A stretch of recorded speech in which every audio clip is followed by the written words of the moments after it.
Hello, and welcome back to the Career Cravings podcast.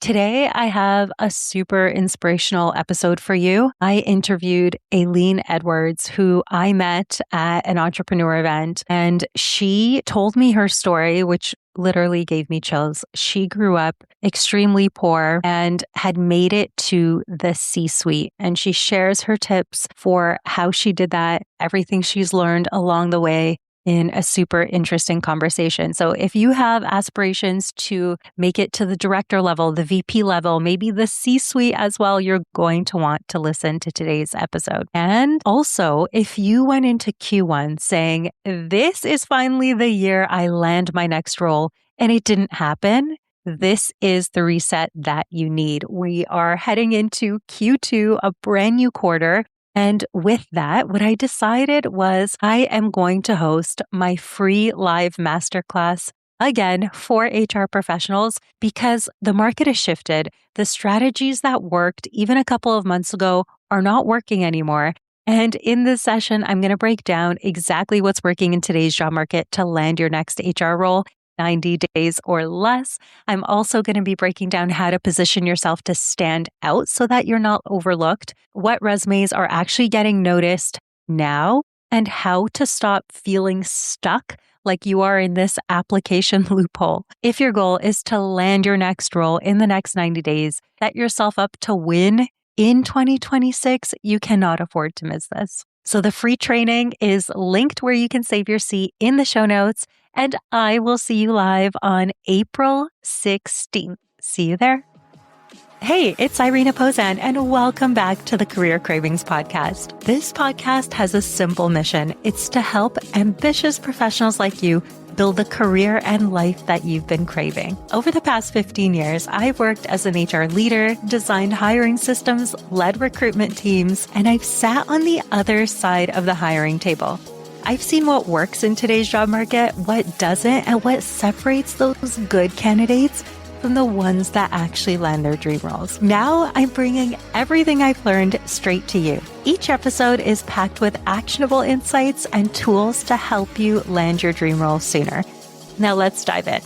Hello, Aileen. So good to have you on the podcast. I'm so excited to pick your brain on your career.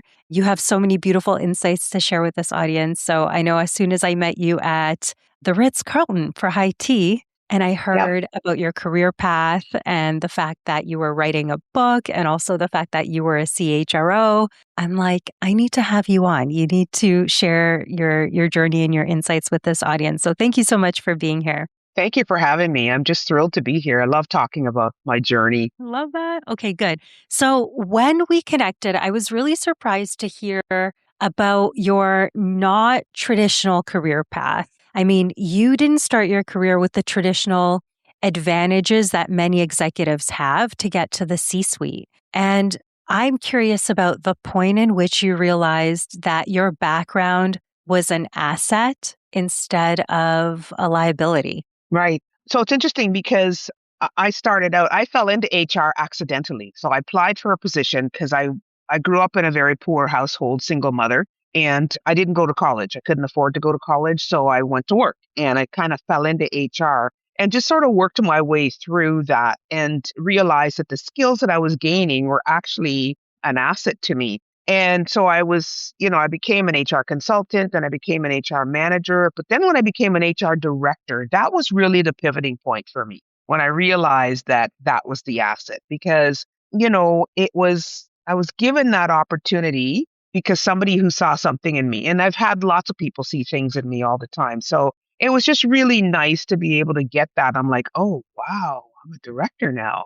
So that's when I started to think about, my background. It became more of an asset and stopped seeing it as a liability. The fact that I'm a woman and the fact that I'm a woman of color. Yes. Okay, I love this so much because you and I chatted about this and we can go on about it forever, but it really just struck a chord in me that we had one aspect in common, a couple in common, but growing up poor and then making the decision that the most important thing to do above education is to get to work and start getting Yeah. that experience. And I felt exactly the same way. I was like, I need to get out of my house.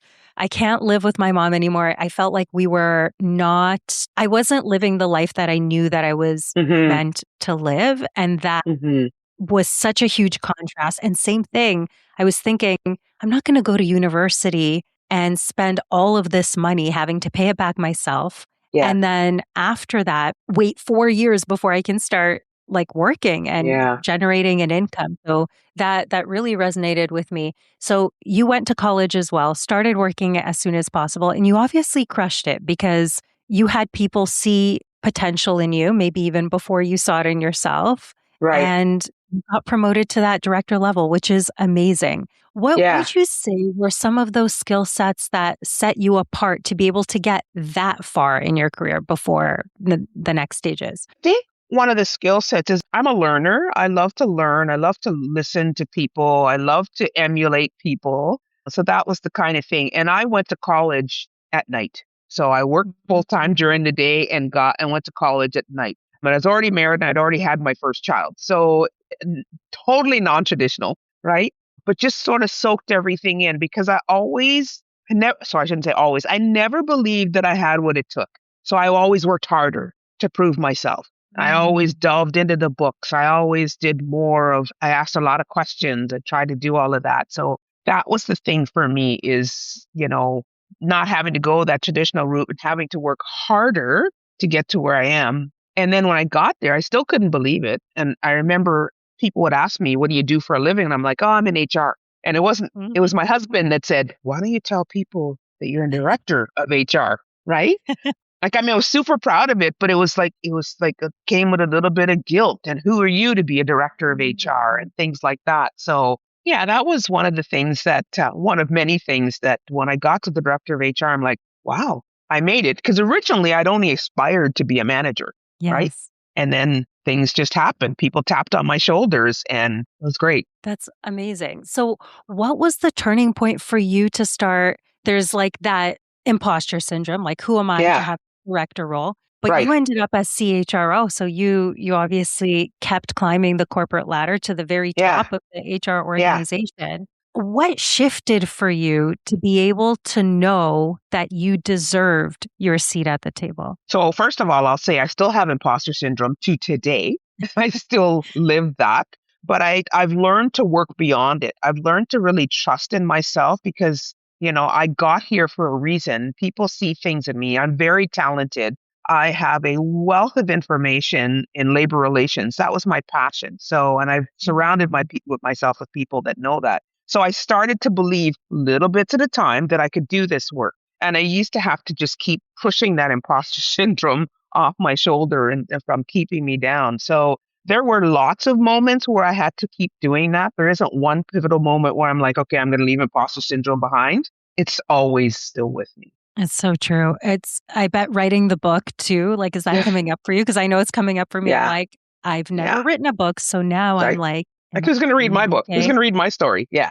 Yes. Why would someone care? And it's like when I hear your story, I'm like, oh my goodness, it's so inspirational. Like I can't wait to read it. So Thank you. that is still the imposter syndrome there. Well, I know that you ended up, so you went to college at night and then you ended up making the decision to also get your master's. Yeah. And So that tell wasn't me until about that. way later. So that wasn't until way later. When I became a director, I've always strived for more. I've always wanted more. I didn't think I deserved more, but it didn't stop me from wanting more. And I got to the point where I'd hit that ceiling in director, and I thought that I wanted more. And every task that I was given, I met and exceeded in that director role. So I was tapped out. I'd given more everything that I had into that role. So I wanted to be a VP, and that was a huge aspiration for me. I was like, oh my God, way out there. But the heck, let's just go for it. So I applied for positions and got as far as, the last decision and was never given the role. And when I asked for feedback, the same theme came back as, well, you don't have a university degree. And I'm like, you got to be kidding me, right? I got all these street smarts. I've got, 20 years of street smarts and I've done the work. Experience as well Yeah. on the job, Yeah. exceeding expectations as a director, Yeah. knowing you're ready. So And I'm shocked to hear that, the Yeah, education piece. I think a it lot was has changed a lot has for the changed. better, and hopefully it continues to. Absolutely. But like something like a piece of paper, just because you're going up against other people that have Absolutely. their masters, Yeah. now you need it too. So how did you decide that it was So, important enough to go after? well, I knew that if I really wanted to be a VP, that no one was going to get take me without a master's degree. So I had a coach at the time, and he worked with me to help me to go back to school to get my master's. So here I am, I'm in my 50s, and I got to go back to school, and I'm like, oh my God, this is crazy. And then imposter syndrome kicked in. People are going to be like, you don't deserve to be here, and what that's going to be. But I stuck it out. I did my 2 years, ended up making great grades. Again, that imposter syndrome. I had to shuck it off. Ended up having great grades, got my master's degree. And I have to tell you, the minute I got that degree, people were calling me left, right, and center. And I'm like, it's just a piece of paper. I'm still the person I was a year ago. Now I just have some See? academics behind it, right? Mhm. So what would you tell someone? I'm asked this all the time, and I'm sure you are too, but what would you tell someone who's trying to make the decision of advancing their career and thinking, like asking, is the master's, is the higher education going to help me stand out? What would you say to that person trying to navigate that? Because it's no joke. I mean, it's very expensive as It well is. and It is. consuming. And you Yes. have to be ready for that work. So what do you think the criteria is to make that type of decision? Well, again, it's really a personal choice whether they want that. To be honest with you, it's a piece of paper. My degree, it's sitting there on the floor. Yeah, perfect. Like I said, it didn't get me, it got me to the VP role. Let's be honest. It did get me to the VP role. But so what? It didn't really enhance anything else. What I had within my knowledge and that the street smarts and the work that I've done throughout the years, that's what I rely on. And I've always relied on. Piece of paper didn't make it any different. So I would say to somebody, continue doing what you're doing, learning and growing. And I did all kinds of things. Like I went on seminars, and I joined lots of HR groups and HRPA, and learned and just soaked all that in. Just continue building on that. If you don't necessarily have to get a master's degree, then why spend the money? Now, don't get me wrong. The academics behind the work is really good to know, but you Mhm. can find other ways to do that without spending tens of thousands of dollars on a master's degree. And I also Mhm. did it when I was working full time. I did it at night again. I couldn't afford to do At both. So 50. At yeah, 50. It's amazing. Good for you for doing that. thank you. Do you think some part of you made that decision from your hardworking self? Like you said early on, you felt like you had to overprove, like work harder than everyone else to Yeah, prove that you were like worthy. Do you think part of it came from that as well? absolutely. Absolutely. I've always had to prove myself. I never was able to give a response to somebody like a client without them not asking me for a second opinion from somebody else. So in my labor relations world, I always got asked, "Oh, why don't you see what the lawyer has to say?" And the lawyer would say, Right. "Yeah, you're absolutely right, Miss Edwards." So I was never trusted the first time. I was always had to prove myself. So yes, the master's degree was another one of those. I have to prove myself if I want to be a VP. Whereas Joe Blow over here may not have had to. He would have been taken just on his merits of being a male or a white male, Mhm. you know? Mhm. Yeah. I remember going into interviews for like my dream manager role 5 years into my career at Bell. And I remember thinking, I hope they don't ask me if I have a degree because I saw it on the job description, but they had Right. still called me for this interview. Hmm. And I remember thinking, like, I don't want to blow it just because of this piece of paper. Like, I'm hardworking. I will outwork everyone. I, had the college diploma, Hmm. Hmm. but it always was, like, something that was hanging over my head, and at one point they never asked, by the way, they just hired me, Nice. which was amazing, Right. and then I made the decision because of that to go back to school also at night Mm. and just do it even slowly just so I Yep. can write on my resume that Yeah. it's something that I have, so I don't even have to worry Yeah. about that being a factor in the future, right? Yeah. Because it's not a great feeling like you have to prove yourself and worrying about something like that holding you back. So I love that. So tell me about And your story for of how. me, Yeah. just one other thing, for me, it was the opposite. I was fortunate enough to have gone, elevating through my career by what I knew and my street smarts and so on. So I never occurred to me that I would need a master's degree. I never needed one before. So it was quite a surprise when I'm like, seriously? Like I'm bringing a wealth of experience and knowledge and whatever. So that's the difference. If I didn't want to get to a VP, I probably would never have gotten back to college or gone back to university. I love that. Hmm. So, you know what I'm taking away from that? It's like if you are seeing the roadblock come up, right? And Hmm. you're going for a role where people are literally telling you, you're a great candidate, but you need this. You Yeah. need this. It's like, Yeah. listen, right? And you took that feedback Yeah. and you're like, all right, we're doing this then. That's what was important to me at the time. Okay, good. So you did that. You crushed it as a VP.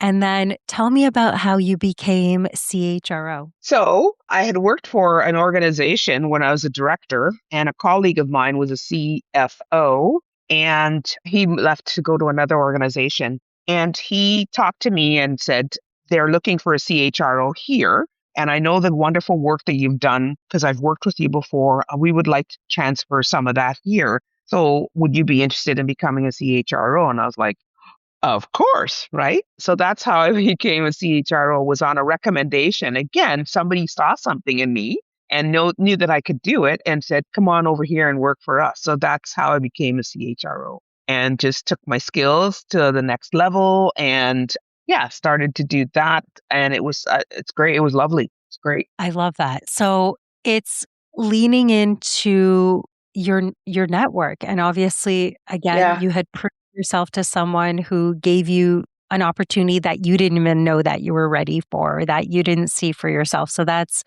amazing. I actually did know that I was ready for it. I did see it for myself, but I didn't have any open opportunities because recently I'd just been told, no, no, no, no, no. So nothing had come up recently. I know there was lots of headhunters that reached out to me, but I was always selective in where I wanted to go to and who I wanted to work with. So I was ready. They just weren't ready for me. And then someone came along and said, hey, how about you? How did you nurture that relationship with the CFO? Because often people are thinking, okay, I have connections. I have some people that I've worked with. I've built relationships, but you actually built it in a way that resulted in a great opportunity for you. So what do Yeah. you think were some of the things that you did to nurture that relationship, to really build that relationship?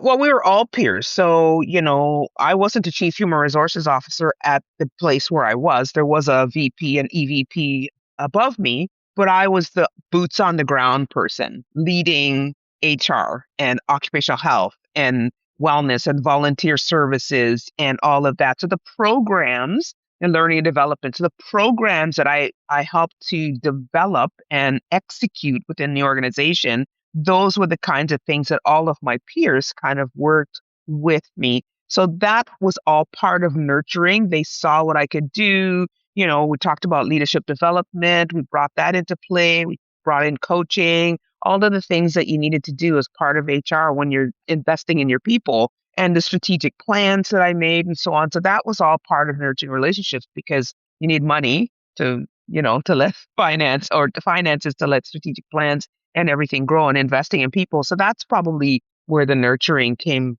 about. I love that. So it's like executing, doing what you say you're going to do, Mhm. launch great programs on time and on budget. I'm sure continue to build that relationship where it led to an amazing opportunity. Because people are often like, well, how often should I be touching base? Should we be going out for coffee? Like these connections that I have, how do I continue to build them so they can Mhm. one day result in something possibly, or like a Right, referral or something. right. So It's easier for me because I'm a relationship builder and I'm an extrovert. It may not be easy for somebody who's quiet and introverted, but I think that the effort does need to be made on the way that works best for you, right? yes, yes, yes, yes. And thinking about it strategically too, right? And Yes. caring about the other person and knowing when to check in and the right time and all of that. Yeah.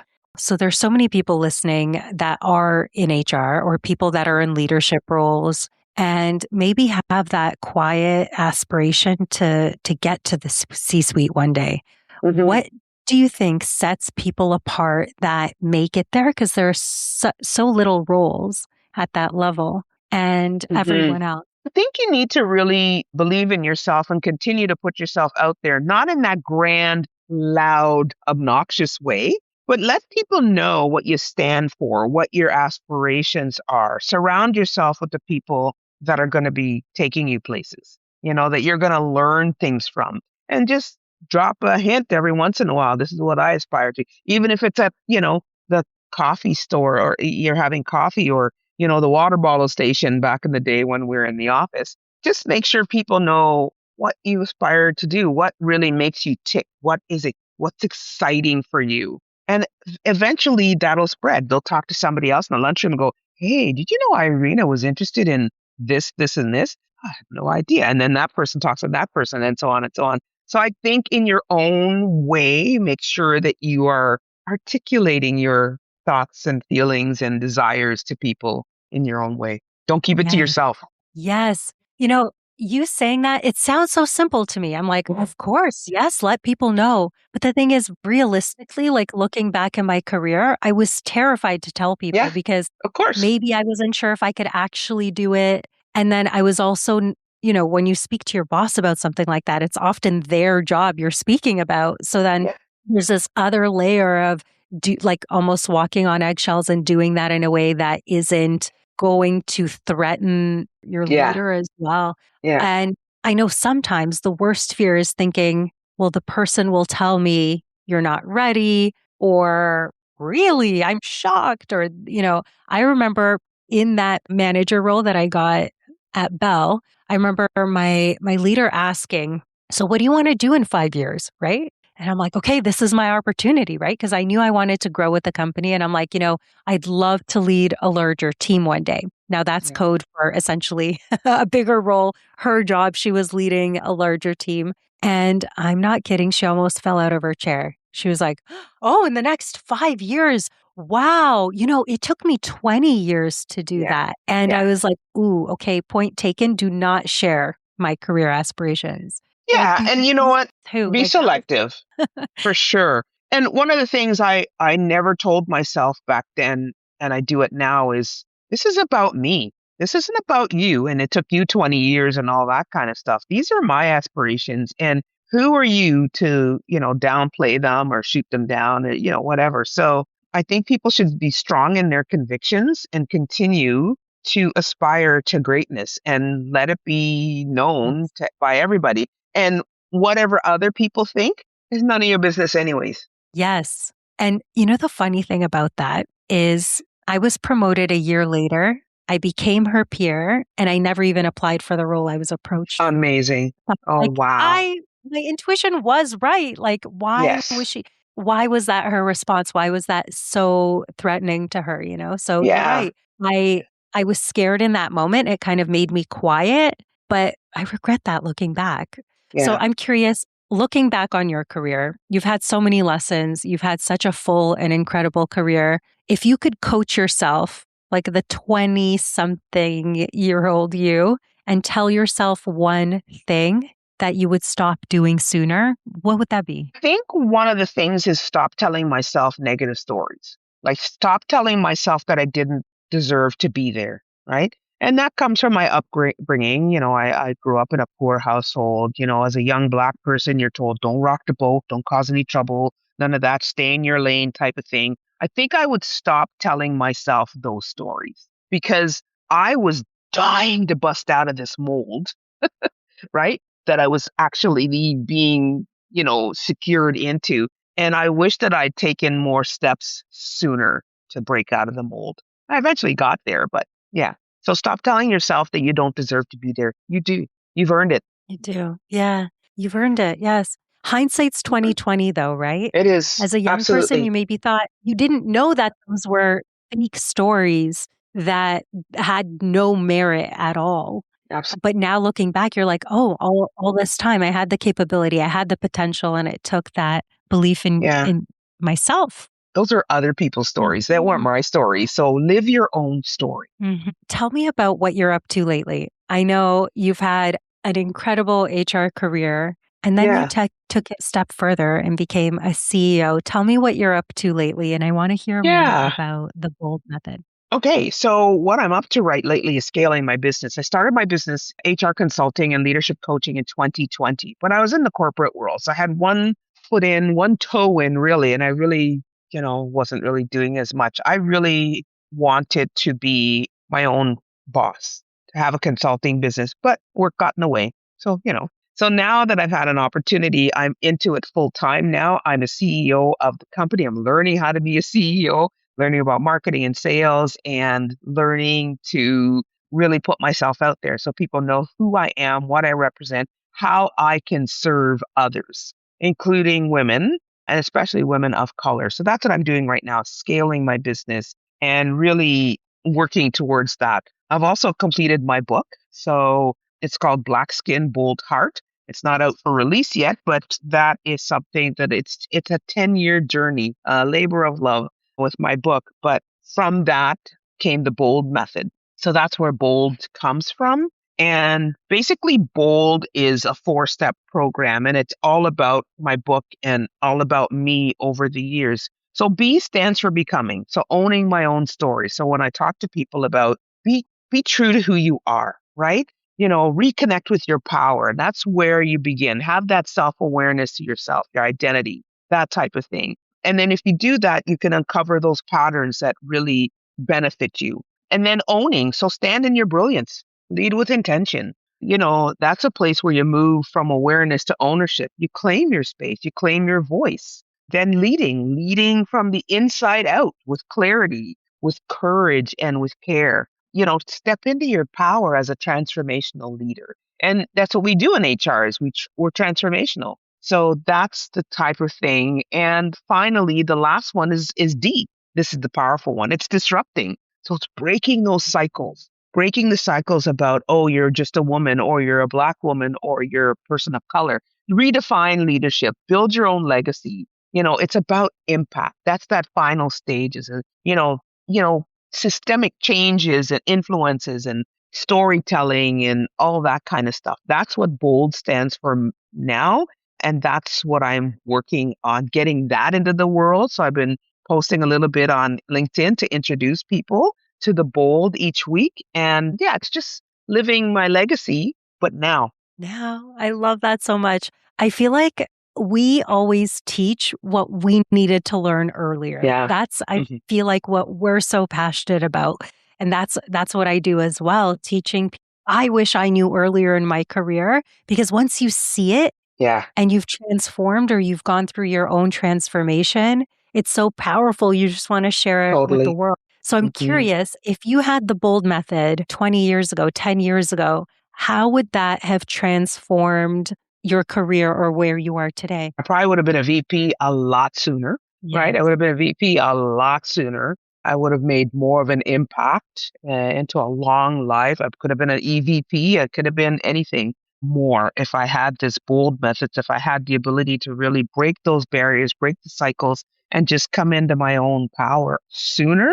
Yeah. I think I I don't think I know I'd be a force to be reckoned with. I've Yes. always had that ability within myself, but I kept it suppressed, Mhm. right? So I would not have I would have broken out of that mold a lot sooner. I would have done some amazing things. I feel like a lot of people go into the new year making resolutions, right? And we set some quiet goals, maybe some big goals, but goals we're not sharing with people. Or, what one of the things that keeps coming up for me, and I wish I did this sooner too, but it still continues to come up for me, is like stepping into who I am Yes. authentically Yes. because I know that's such an unlock. And that's what I'm going through with writing the book too. But how tangibly can someone become? So you were saying you were suppressing who you were for so long, Hmm. and stepping into your power has transformed you in so many different ways. And I'm Hmm. taking it that that's the passion that you share through the book. So I can't wait Yeah. to read that. But how can someone tangibly like become who they're meant to be, become more authentic in who they are to reach their full potential? I think they just do. So, I was always outspoken. I was always, one to speak up and one to learn and one to grow. But I was always told I wasn't good enough in one way, shape, or form. And I was always told I wasn't deserving of this. And I wish I had not listened to some of those people earlier because I was deserving. I knew, like, I have this little thing on my paper and it says, I was built for this. I have always had a thought, a feeling, a blessing that I was able to do what I do best and to serve people. I'm a people person, and I guess that's what HR was my passion. So I think for me is ensuring, again, become who you know you are, but become outward. Don't keep it to yourself. There's so many people out there that want to be part of who you are and that want to learn from you and grow from you, and you can share all of those gifts with others. Don't keep it to yourself. Hmm. Hmm. I'm hearing you say, and I'm like translating it into my own head about something that I'm thinking about a lot lately, which is like tapping into your own intuition, like you're Mhm. you knew. So it's like internally you knew. Mhm. And I think so many people know, and I truly believe that if Yeah. you have the dream, you have it for a reason, that you're capable of it. And sometimes the others around us don't know that you're capable of it yet, just because you haven't done it yet. Or they don't give you a chance to show that you're capable because Yeah. they're either intimidated, like you said, Mhm. the supervisors are intimidated and so on. And leaders sometimes just they want to secure all the power. They want to keep all the power to themselves. They don't want to necessarily share it because then that threatens their own livelihood. So they don't give you opportunity to show who you truly are. But I think you should still continue to work towards that. If that's what you were meant to do, then that's what you're meant to do. Like I'm a storyteller. I was meant to be a storyteller. I can tell stories. So one of the things I'm working on 2026 is public speaking. I've Yeah. always wanted to be a public speaker. I want to go on stage and talk about all kinds of things and my story and my HR background. And I truly believe that's what I was meant to do. And it's taken me this long, but I'm gonna get it. I'm gonna get there. Oh, yeah, you're doing it. Yeah. So then the storytelling comes through in you writing a book. I mean, what better way to tell stories? There's multiple ways, but what better way to, Yeah. you mentioned legacy, right? Yeah. And to make an impact and to tell Yes. stories through the book. I'm Yes. selfishly very curious about the book because, as you know, I'm writing a book too. Yay. How did you know what story you wanted to lead the book, to be the main message of the book? How did you choose that? Because there's so many different paths that you Right. could take when you're back at your huge journey. I mean, it could all be about leadership development. It could Yeah. be about, so many things. But how Right. did you get to the true essence and the message when writing the Right. book?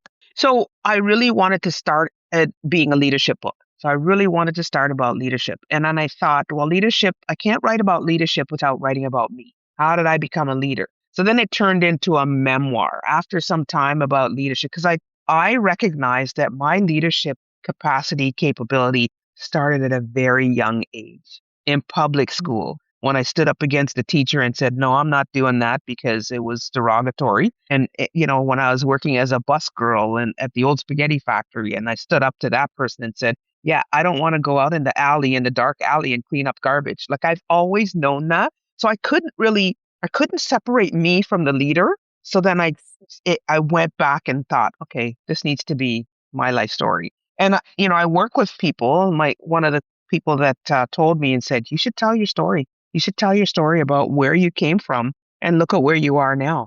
And I'm like, nobody wants to read my story. Nobody really cares about me. But then it started forming into, this memoir and my leadership journey and growing up a Black woman in Canada and the racism and all of the things that happened to get me where I am today. So that's how it kind of morphed into I couldn't separate leadership from me. Yes. And you know what? Today, I can go on ChatGPT. Anyone can go to their AI assistant and type in leadership, like how to Yeah. X, Y, and get all this information. Yep. But the story The can story. shift things for people to be like, if she did it, I can Yeah. too.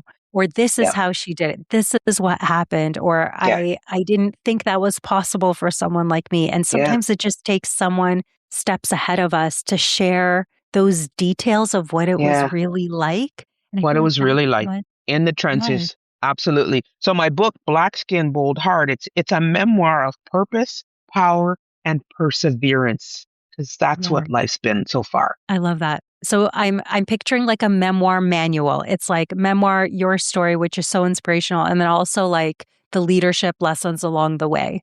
Yeah. Yes, Okay, beautiful. absolutely. I know it's coming out very soon. I know you have the pre-reader edition, which is really exciting, but this is coming out a Hmm. little later. So we'll link where people can contact you. Where is the best place to reach out to you? So you can find me on LinkedIn, Aileen Edwards, and you can find me on Instagram. So it's AME_consulting on Instagram. But you can also email me at amedwards@aimconsulting.ca. Amazing. Actually, if you can send that my way, I will link it in the show notes just to make it super easy for people. And I want to thank you so much. Thank you for being transparent and open. And there were so many good takeaways as well. So Thank thank you so much you for being here. so much for thinking of me and putting me on this podcast. I'm truly honored. I'm excited to see what's next. Yeah, thank you. I can't wait to see your book. Hey, before you go, if you've enjoyed listening to today's show, I would love your support. Please take a moment to leave a review anywhere where you listen to podcasts. And here's the exciting part. I'm running a special contest and giving away a one-on-one session with yours truly. All you have to do is leave a review, take a screenshot, and send it to me in my DMs. All of my contact info is in the show notes. I appreciate you so much, and I cannot wait to build the career and life that you've been craving together. See you next week.